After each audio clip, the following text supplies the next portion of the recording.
So hello guys, welcome back to my YouTube channel. In this video I will show you how to remove your background using Photoshop 2019. So without wasting your time, let's start the video. Go to your Photoshop,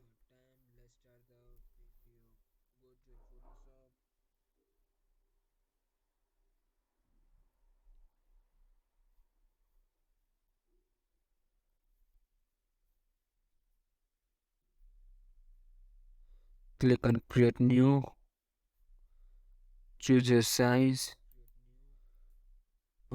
choose black or white on background content, click on create, then upload your pic or picture, then click on eraser, right click on eraser, click on magic eraser, scroll down, ok, then remove your background.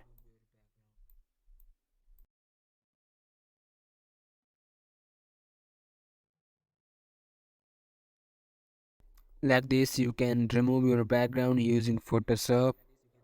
Then click on file, click on save, and choose png, uh, uh, png, then enter your file name. Okay, what, then click on download, then save. Okay, this much for today. Until next video, bye bye.